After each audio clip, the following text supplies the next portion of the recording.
मैं हूँ नेहा। हेलो सबको। मेरा नाम नेहा है और मैं अभी 22 साल की हूँ। वैसे तो मैं एक छोटे से गांव की लड़की हूँ, लेकिन मेरी शक्ल सूरत ऐसी है कि लोग मुझे देखकर थोड़ा रुक जाते हैं। मेरी आंखें बड़ी बड़ी हैं, जैसे कोई राज छुपा हो उनमें। और मेरी कमर, अरे वो तो इतनी लचकदार है कि जब मैं चलती हूँ तो लगता है जैसे कोई हवा में लहरा रही हो। स्किन गोरी। आज एक सच्ची बात बताने वाली हूँ, तो वीडियो को लास्ट तक देखें। गांव के एक छोटे से घर में सुधा अपने माता पिता के साथ रहती थी। सुधा के पिता किसान थे, उनके पास एक खेत था जिसमें वे खेती किया करते थे। सुधा गांव के बच्चों को पढ़ाती थी, जिससे उसे कुछ पैसे मिल जाते थे। इधर गांव में कभी सूखा पड़ जाता था, कभी बाढ़ आ जाती थी जिससे फसलें नष्ट हो जाती थीं। कभी कभी तो भूखे मरने की नौबत आ जाती थी। ऐसे में सुधा पर अपने परिवार को लेकर बहुत परेशान रहती थी। इधर उसके माता पिता उसकी शादी को लेकर बहुत परेशान रहते थे। सुधा की एक सहेली थी सपना, वह अच्छे संपन्न परिवार से थी।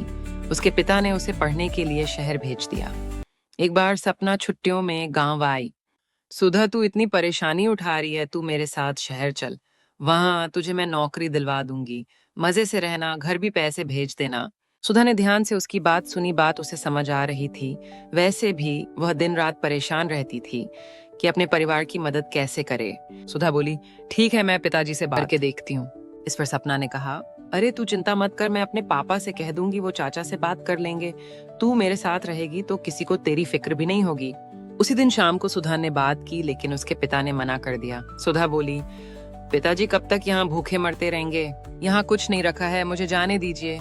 अगर अच्छी सी नौकरी लग गई तो मैं आपको भी बुला लूंगी। पिताजी बोले, नहीं नहीं, अब हम तेरी कमाई पर जिंदा रहेंगे क्या? ये सुनकर सुधा ने कहा, इसमें मेरी कमाई की बात कहाँ से आ गई? कुछ दिन की बात है, थोड़े पैसे इकट्ठे हो जाएं तो आप भी कुछ काम शुरू कर लेना।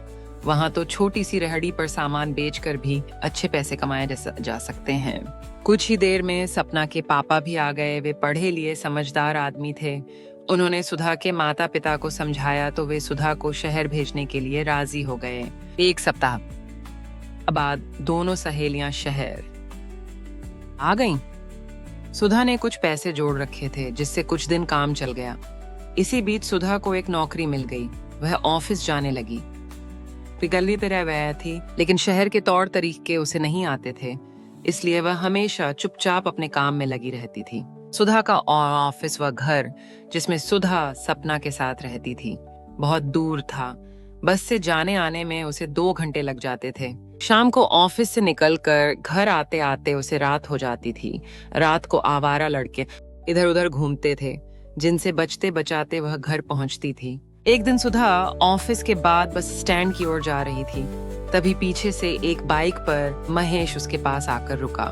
महेश उसके ही ऑफिस में काम करता था और कभी कभी काम में सुधा की मदद भी कर दिया करता था। बैठ से बोला, सुधा घर जा रही हूँ, लेकिन आज तो बसों की हड़ताल है। दोपहर को यहाँ बस से किसी का एक्सीडेंट हो गया था। पब्लिक ने बस फूंक दी, तब से सारे बस वाले हड़ताल पर चले गए। यह सुनकर सुधा डर गई। अब वह घर कैसे जाएगी? वह इधर उधर ऑटो ढूंढने लगी, लेकिन जो भी ऑटो आ रहा था वह पहले से भरा हुआ था।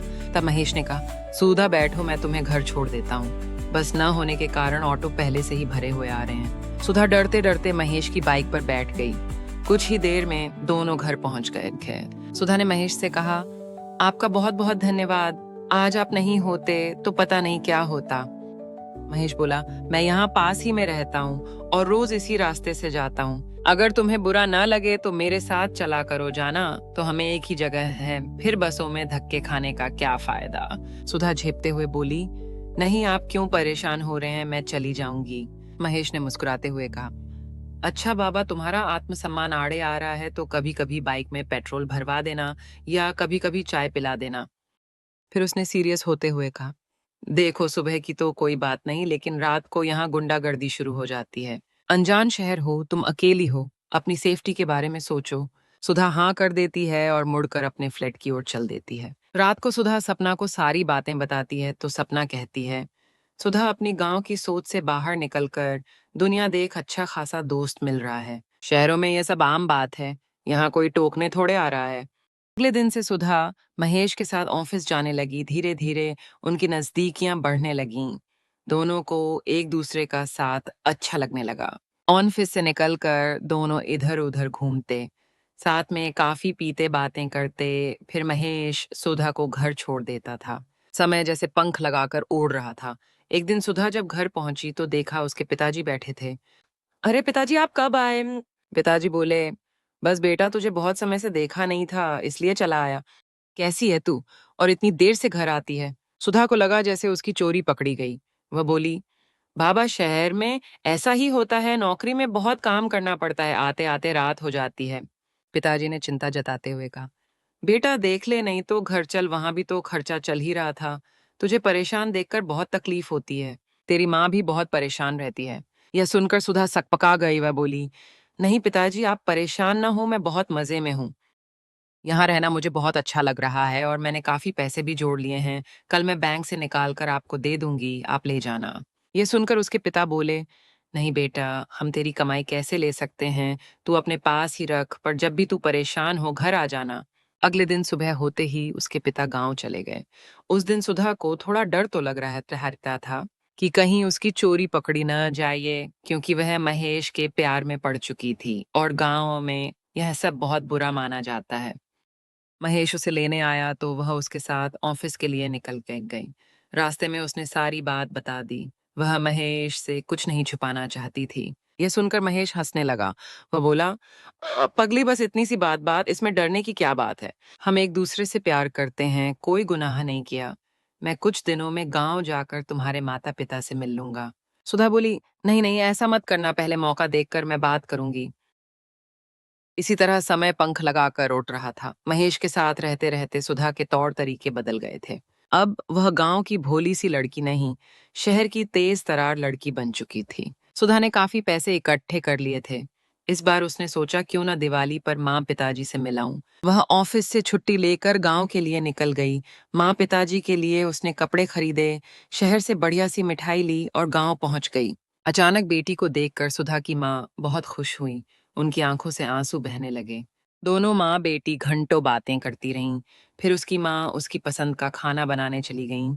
शाम तक उसके पिताजी भी खेत से आ गए थे। सुधा को देखकर वे बहुत खुश हुए, लेकिन जैसे जैसे सुधा उनसे बात कर रही थी, उन्हें एहसास हो रहा था कि यह वो सुधा नहीं है जो गांव से शहर गई थी। अब वह केवल पैसों की बातें करती थी, शहर की चमक दमक की बातें। उसे अब उसके माता पिता बेकार नजर आ रहे थे। सुधा के पिता उसकी बातों को सुनकर असहज महसूस कर रहे थे। 2 दिन बाद दिवाली थी, सबने मिलकर दिवाली मनाई। लेकिन सुधा के पिता अपनी बेटी के व्यवहार से खुश नहीं थे। उन्हें सतहले हो रहा था कि अब वह उनकी बेटी नहीं रही। दिवाली के अगले दिन सुधा अपनी माँ के साथ बैठी थी। माँ कल मैं चली जाऊंगी, मेरी छुट्टी खत्म हो रही है। आपसे एक बात करनी थी। माँ मैं एक लड़के से प्यार करती हूँ, हम दोनों शादी करना चाहते हैं। आप पिताजी से बात कर लीजिए। बेटी ये तू क्या कह रही है? तेरे पिता सुनेंगे तो बहुत गुस्सा करेंगे। यह सुनकर सुधा बोली, अम्मा ये सत्य है, आप दोनों को मानना ही पड़ेगी। अब मैं किसी गांव के लड़के से शादी करके यहाँ तो रह नहीं सकती। आप मान जाओ तो अच्छा है, वरना शादी तो हम वैसे भी कर लेंगे। अपनी बेटी अब पराई सी लगने लगी थी। शाम को सुधा की माँ ने उसके पिता को सारी बात बता दी। यह सुनकर उसके पिता बहुत गुस्सा हुए। इसी दिन के लिए मैंने तुझे शहर भेजा था कि तू हमारी नाक कटवा दे। यह रिश्ता नहीं हो सकता और ना तुझे अब शहर जाने की जरूरत है। मैं कोई ढंग का लड़का देखकर तेरी शादी करा दूंगा। सुधा बोली, देखिए पिताजी मैं शादी करूंगी तो महेश से ही करूंगी। मैं आपको शादी का निमंत्रण भेज दूंगी, मन करे तो आशीर्वाद देने आ जाना। सुधा की बात सुनकर उसके माता पिता आश्चर्यचकित रह गए। उन्हें कुछ समझ नहीं आ रहा था। सुधा की माँ ने कहा, सुनो जी अभी आप गुस्से में हो, वो भी उल्टे जवाब दे रही है। सुबह बात कर लेंगे। रात भर दोनों करवटें बदलते रहे, उनकी आंखों से नींद उड़ चुकी थी। सुबह जब दोनों उठे तो देखा सुधा एक चिट्ठी छोड़कर चली गई है। उसमें लिखा था, पिताजी मैं इस गांव और यहाँ के दकियानूसी विचारों को छोड़कर जा रही हूँ। शादी का कार्ड भिजवा दूंगी, आपका मन हो तो आ जाना आशीर्वाद देने। सुधा को अब किसी की परवाह नहीं थी। वह शहर पहुंच गई। अगले दिन सुबह वह ऑफिस जाने के लिए तैयार हुई। उसे आज महेश को सारी बातें बतानी थीं। वह महेश का इंतजार कर रही थी, लेकिन वह नहीं आया। न ही सुधा का फोन उठा रहा था। सुधा ऑफिस पहुंची तो भी महेश ने उससे बात नहीं की। वह बहुत परेशान थी। लंच में उसने महेश को रोक लिया। क्या बात है, तुम मुझसे बात क्यों नहीं कर रहे हो? महेश बोला, सुधा, अब मेरे तुम्हारे रास्ते अलग अलग हैं। मैंने शादी का फैसला कर लिया है, मेरा रिश्ता पक्का हो गया है। ये सुनकर सुधा के पैरों तले जमीन खिसक गई। ये तुम क्या कह रहे हो, हम दोनों शादी करने वाले थे। महेश ने कहा, मैंने अपने पापा से बात की थी लेकिन वो नहीं माने। और मेरा जिस जगह रिश्ता पक्का किया है वे करोड़पति हैं, उनकी इकलौती लड़की है। मैं तो इस ऑफिस से भी रिजाइन दे रहा हूँ। शादी के बाद मुझे ही उनका सारा बिजनेस संभालना है और तुमसे शादी करके मुझे क्या मिलता। हम दोनों जिंदगी भर इसी ऑफिस में घिसते रहते, एक एक चीज के लिए तरसते रहते। हो सके तो मुझे भूल जाओ। सुधा वहां से उठकर सीधे अपने बॉस के केबिन में गई और बोली, सर मेरी तबीयत ठीक नहीं है, मुझे हाफ डे चाहिए। उसके बॉस ने उसे छुट्टी दे दी।